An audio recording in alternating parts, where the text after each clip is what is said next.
Hey everyone, welcome back to Corporate Decoder, the place where we decode the complex world of corporate finance. Today we are diving deep into StoneX Group Incorporated's annual report, and let me tell you, it is packed with numbers that tell a surprisingly juicy story about their year, a story involving some massive acquisitions and a few tricky financial maneuvers. Make sure you are subscribed for more insights like this, and join our Discord community linked in the description below. This is the big one, folks, the Form 10K, an annual report that gives you the full picture of StoneX Group Incorporated's financial health and operations for the fiscal year that ended on the 30th of September 2025. Let's cut through the jargon and get to what matters. StoneX is basically a global financial services network connecting everyone from big companies to individual investors to the financial markets. Think of them as the ultimate matchmaker for money, using technology and good old-fashioned expertise to make trades happen, manage risks, and help people invest. They've got a massive global infrastructure and over 5,400 employees scattered across the planet. Their strategy is simple yet powerful. Be the one trusted partner for their clients, offering a wide range of products and services. In plain English, they're not just dabbling in a few things, they are all in on connecting their clients to almost every financial market imaginable. They handle everything from initial advice to the final clearing and settlement of trades. This all-in-one approach outside of the giant banks is what they believe truly sets them apart. Their revenue comes from a whole mix of sources, commissions on trades, interest and fees on client money, and even consulting fees for their market smarts. They serve a huge number of clients, over 80,000 companies and institutions, and over 400,000 retail accounts, all spread across more than 180 countries. They connect clients to over 40 derivatives exchanges and about 185 foreign exchange markets to give you an idea of their reach. When it comes to executing trades, they offer both personal, human-led service and electronic platforms. They handle futures and options, stocks, mutual funds, currencies, bonds, you name it. And clearing, that is the back-end work that makes trades official. We're talking about them operating two of the biggest non-bank futures clearing houses in the United States alone, holding billions in client assets. On top of that, they are a major player in global securities markets, offering services to hedge funds and family offices worldwide, clearing foreign exchange and a wide variety of over-the-counter products. They are also deep into the over-the-counter markets, which are private transactions not on public exchanges. For commodities, global securities, and foreign currencies, they help clients manage risk by designing and executing these complex financial structures. Then there is their payments business. They've built a platform to handle global money transfers for banks and businesses in over 140 currencies. They essentially buy and sell currencies themselves, making money on the difference in prices. Beyond just trading, they offer consulting and advisory services. They have a whole program called IRMP, Integrated Risk Management Program, that helps companies figure out and manage risks related to things like interest rates and foreign exchange. And they provide market intelligence too. This is all about giving clients deep data and sharp commentary from their expert traders and analysts, giving clients a real edge. They also get into the nitty-gritty of physical trading, focusing on precious metals, but also dealing with energy, grains, and other commodities. They can even embed hedging structures right into the physical contracts. Now, they break their business down into four main parts. You've got commercial, institutional, self-directed retail, and payments. The commercial segment is all about helping businesses manage the ups and downs of commodity and financial risks. Think of companies dealing with interest rates, foreign exchange, or fluctuating prices for agricultural products, energy, or metals.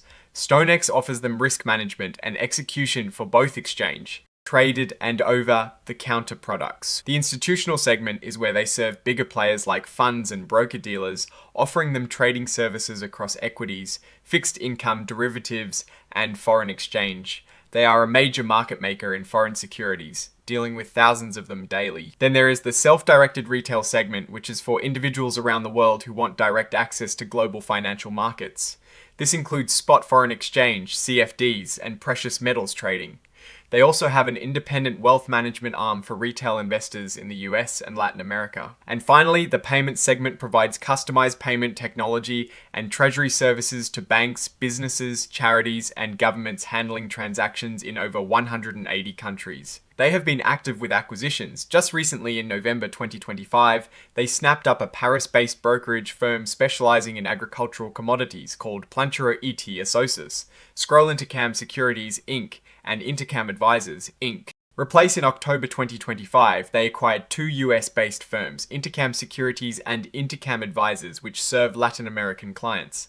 After the buy, they were renamed StoneX International Securities and StoneX International Advisors. Back in September 2025, they acquired Wright Corporation, a company that helps independent meat packing operations with trading and logistics. One of the biggest moves came on the 31st of July 2025 with the acquisition of RTS Investor Corp, the parent of the RJ O'Brien Global Business.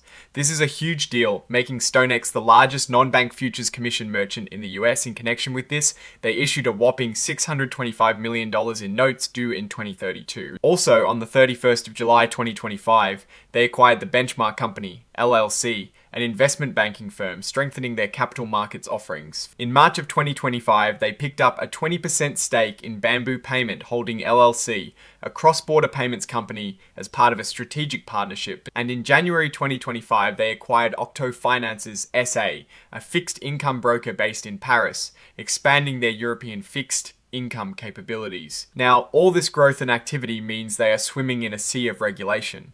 They are regulated in a ton of countries, facing rules on everything from capital requirements to client asset treatment and anti-money laundering. In the US, they're dealing with the CFTC Commodity Futures Trading Commission, the SEC Securities and Exchange Commission, FINRA Financial Industry Regulatory Authority, and more.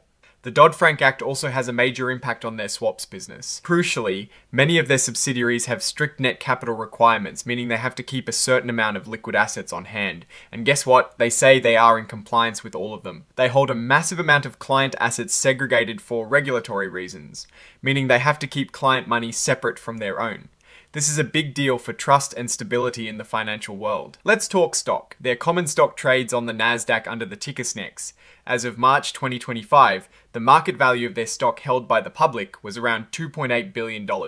And as of November 2025, they had over 52 million shares outstanding. Interestingly, they have a board-approved program to repurchase up to 2.25 million shares of their own stock. From July to September 2025, they actually purchased a small number of shares, 205 to be exact, likely to cover tax withholding obligations on stock awards. Now, for the nitty-gritty of their financial performance, they're starting with a cautionary note about forward-looking statements, which is standard SOX stuff. They are basically saying, hey, we're making predictions, but things could change. This is where it gets interesting. Look at these numbers for fiscal year 2025. Their total revenues absolutely exploded, jumping 33% to over $132 billion. A massive chunk of this, by the way, is from sales of physical commodities. This category alone saw a 33% jump, reaching nearly $129 billion. This is driven by their commodity trading activities. Principal gains, which is what they make from their own trading activities, went up 5%. Commission and clearing fees, the bread and butter from client trades, saw a healthy 33% increase. Interest income earned on client balances also climbed 24%. Now, here is a key metric: operating revenues. This deducts the cost of selling those physical commodities. It grew 20% to over $4.1 billion. And net operating revenues, which is operating revenues minus certain expenses like clearing and broker commissions, increased 16% to just over $2 billion. This shows how much is left to cover their core operating costs. Income before tax went up 15% to nearly $409 million. And finally, net income hit an impressive $306 million, a 17% jump from the previous year. Their return on equity, a measure of how efficiently they use shareholder money, was 15.6%, a slight dip from last year, but still solid. Digging into the revenue by product, listed derivatives saw a 22% boost. Securities trading revenue was up a massive 27%. Showing strong performance in equity and fixed income markets. And that interest earned on client balances shot up 11%. Looking at volumes, listed derivative contracts were up 11%, and securities trading volume, which they call ADV, saw a huge 27% increase. This indicates a very active market for them. Now, expenses, compensation and benefits are up 18%, with variable compensation seeing a big 20% increase, likely tied to that strong revenue growth. Professional fees also jumped 24%, probably due to all those acquisitions and legal matters we'll get to later. Depreciation and amortization are up 27%, reflecting investments in technology and new assets from acquisitions. Overall, their compensation and other expenses rose 16% to over $1.6 billion. They pride themselves on keeping fixed costs low, and this year variable expenses made up 54% of their total non-interest expenses, up from 52% last year. That means a larger portion of their costs moves with their revenue, which is generally a good sign for flexibility. Let's look at the auditor's report. KPMG LLP says the financial statements present a fair picture, which is good. However, they also issued an adverse opinion on the company's internal control over financial reporting. They found a material weakness, meaning there is a real chance of a significant mistake in their financial reporting. Specifically, it relates to how they account for securities purchased under agreements to resell and securities sold under agreements to repurchase, particularly how they handle netting by counterparty. This led to an error in their balance sheet presentation, though they say they've corrected it for this filing. The auditors also had to perform extra detailed checks due to the subjectivity involved in valuing certain financial instruments and the client base intangible assets from that big R.J. O'Brien acquisition. This acquisition of client lists is super important and tricky to value. They used a complex method with assumptions about client attrition and discount rates, which makes the auditor's job, and ours in understanding it, a bit more challenging. Let's peek at the balance sheet for September 2025. Assets have ballooned to over $45 billion, a massive leap from about $27 billion the year before. This surge is largely due to the R.J. O'Brien and Benchmark acquisitions, which brought in billions in new assets. On the flip side, liabilities have also grown significantly to over $42 billion. But importantly, their total equity has also jumped to nearly $2.4 billion, meaning they've grown faster than their liabilities. Their common stock in Treasury also shows a decrease, indicating they've likely used some of those Treasury shares for acquisitions. Looking at the income statement, we see those revenue figures we talked about, but now with the detailed breakdown. Remember that massive jump in sales of physical commodities, that's right here, and the net income has climbed to over $305 million. Diluted earnings per share stands at $5.89, showing a nice increase from the previous year. Comprehensive income reflects the net income plus other gains or losses, not reflected in net income like currency translation adjustments. It is also looking strong. The cash flow statement is critical. Net cash from operating activities provided a healthy $4.4 billion, a huge increase from the prior year, largely due to changes in client payables and how they manage their trading positions. Investing activities show they spent a whopping $392 million on acquisitions, underscoring their growth strategy. Financing activities show significant inflows from issuing those $625 million notes for the R.J. O'Brien deal. And their total cash pile, including segregated client funds, has more than doubled to over $11.5 billion. That is a very strong liquidity position. These notes are where the real details lie. We learn that their precious metals activities have been consolidated into the commercial segment, a strategic move that affects how they report results. They're using complex methods to value their financial instruments, especially those over-the-counter derivatives, which are not traded on public exchanges. This is crucial because a lot of their business depends on these valuations. They classify their assets and liabilities into 3 levels based on how easy it is to value them. Level 1 uses quoted prices in active markets, Level 2 uses observable inputs, and Level 3 uses unobservable inputs. Most of their assets are Level 1 or Level 2, meaning they're pretty liquid and their values are generally observable. Interestingly, they have some contingent liabilities, basically potential future payments, related to recent acquisitions, totaling over $32 million in Level 3 assets. This is something to keep an eye on. This section details their involvement in financial instruments whose actual value might not be fully reflected on their main balance sheet. Derivatives are a big part of this, and they manage the risks through various hedging strategies. They're dealing with billions in derivative contracts, both as assets and liabilities, and the amounts have grown substantially, reflecting their increased activity. The bulk of these derivatives are not designated as hedges, showing their active role in trading and market making. Here we find out about lawsuits and regulatory actions. There is an ongoing civil complaint from BT, which has moved to arbitration, and the company is also cooperating with subpoenas from the DOJ and CC, likely related to the same matter.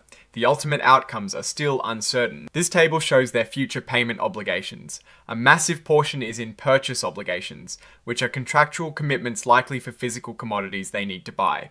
Notably, these will be partially offset by sales commitments, which is standard for their commodity trading business. Now, looking at the parent company's finances, separate from its subsidiaries, shows a different picture.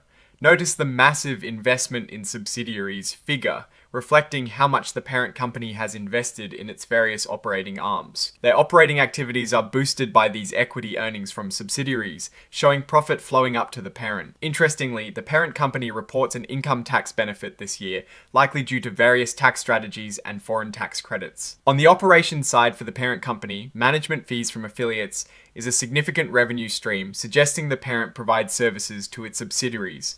After all the dividends and investments in subsidiaries, the parent company still shows a healthy net income. So, what is the big takeaway here? StoneX Group Incorporated had a phenomenal year in terms of pure revenue growth, largely thanks to those massive commodity sales and strategic acquisitions like RJ O'Brien and Benchmark. Their expansion significantly boosted their asset base and client numbers, solidifying their position as a major player in financial services. The move to make variable expenses a larger part of their cost structure is smart financial management, offering flexibility as revenues fluctuate. However, it is not all smooth sailing. That material weakness in internal controls highlighted by their auditors is a red flag. While they claim to have fixed it, it points to potential systemic issues in their financial reporting processes that need constant vigilance. The contingent liabilities from acquisitions also add a layer of uncertainty, as these future payments could impact their cash flow. That massive increase in derivatives, while potentially profitable, also carries inherent risks that need careful management, which they seem to be doing through diversification and limits. The company's direction is clearly focused on aggressive growth through acquisition and expanding financial market access globally. Overall, StoneX is a complex company with a powerful business model that has delivered strong results this year. Their ability to continue integrating these large acquisitions smoothly and effectively manage their regulatory and financial risks will be key to their future success. It is a company that is not afraid to take on significant scale and complexity, and for now, it seems to be paying off. But the devil is always in the details, and staying on top of those risks is paramount. Alright? That is our breakdown of StoneX Group's latest filing. What is your take on these numbers and what they signal for the company's future? Drop your thoughts in the comments. If this analysis was valuable, hitting that like button really helps, and subscribe for more deep dives. Don't forget to check out the Discord linked in the description. Thanks for watching. See you next time.